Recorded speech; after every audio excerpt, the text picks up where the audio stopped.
নমস্কার বন্ধুরা, আমি সুপর্ণা শ্রীয়ের রান্নাঘরের নতুন একটি ভিডিওতে সবাইকে অনেক অনেক স্বাগত।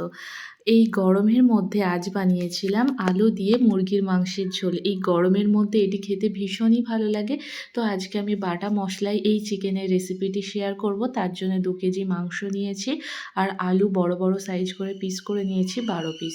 এছাড়া পেঁয়াজ নিয়েছি 200 গ্রাম, দুটো বড় সাইজের টমেটো, কয়েকটা কাঁচা লঙ্কা, আদা রসুন 150 গ্রাম।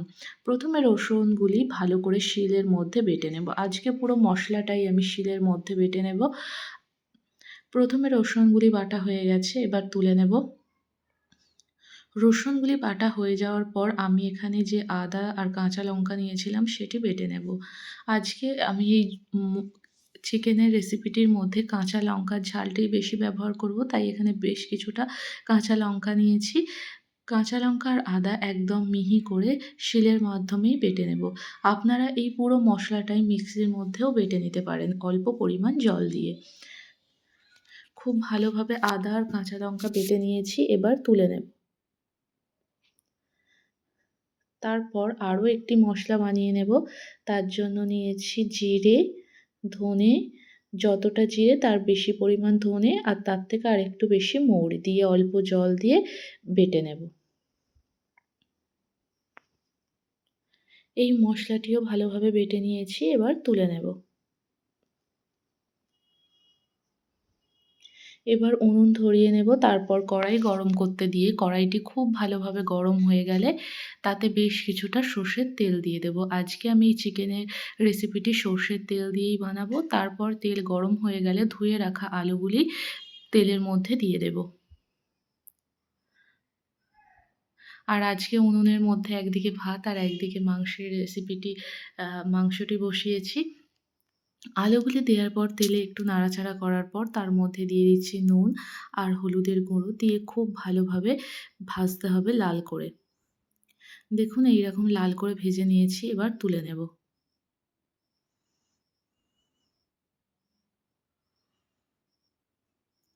আলুগুলি তোলা হয়ে গেছে, এবার ওই তেলের মধ্যেই দিয়ে দেব কয়েকটি শুকনো লঙ্কা।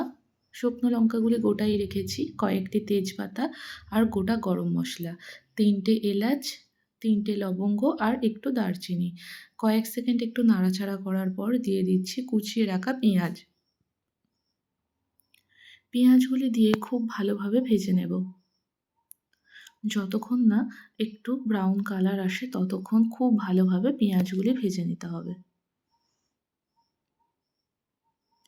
খুব ভালোভাবে পেঁয়াজটি ভাজা হয়ে গেছে, এবার আদা রসুন আর কাঁচা লঙ্কা বেটে রেখেছিলাম সেটি দিয়ে দেব। দিয়ে কয়েক মিনিট খুব ভালোভাবে কষিয়ে নেব আদা রসুনের কাঁচা গন্ধটি না যাওয়া পর্যন্ত। তারপর দুটো বড় সাইজের টমেটো কুচিয়ে রেখেছিলাম, সেই টমেটোগুলি দিয়ে দেব, দিয়ে আবারও মশলাটি খুব ভালোভাবে কষাবো। আর এই সময়টাতে দিয়ে দিচ্ছি কাশ্মীরি লঙ্কার গুঁড়ো। যেহেতু আমি এখানে কাঁচা লঙ্কার পরিমাণ অনেকটাই দিয়েছি, তাই শুধুমাত্র রঙের জন্য দিয়ে দিচ্ছি 1/2 টেবিল চামচ মতো কাশ্মীরি লঙ্কার গুঁড়ো। দিয়ে মশলাটি যখন খুব ভালোভাবে কষানো হয়ে গেছে তখন ধুয়ে রাখা চিকেনগুলি মশলার মধ্যে দিয়ে দেব। এই সময় উনুনের আঁচটি একদম বাড়িয়ে খুব ভালোভাবে চিকেনটি কষিয়ে নিতে হবে, কারণ এই সময়টাতে চিকেন থেকে প্রচুর পরিমাণে জল বেরিয়ে যায়। তাই গ্যাসের ফ্লেম কিংবা উনুনে রান্না করলে উনুনের আঁচটি হাই ফ্লেমে রেখে চিকেনটি ভালোভাবে কষাতে হবে। জলটি একটু শুকিয়ে আসলে আর মাংসটি একটু কষা কষা হয়ে গেলে দিয়ে দেব 2 টেবিল চামচ পরিমাণ নুন। এখানে যেহেতু 2 কেজি চিকেন আছে তাই আমি 2 টেবিল চামচ পরিমাণ নুন দিলাম 1 টেবিল চামচ পরিমাণ হলুদ, দিয়ে মাংসটি খুব ভালোভাবে কষাবো। মাংসটি কিছুক্ষণ আরও কষানোর পর দিয়ে দেব বাটা মশলাটি। দেখুন চিকেনটা থেকে জল ছেড়ে দিয়েছিল, তারপর তেলটি যখন ছাড়তে শুরু করেছে এই সময়টাতে কিন্তু বাটা মশলাটি দিতে হবে।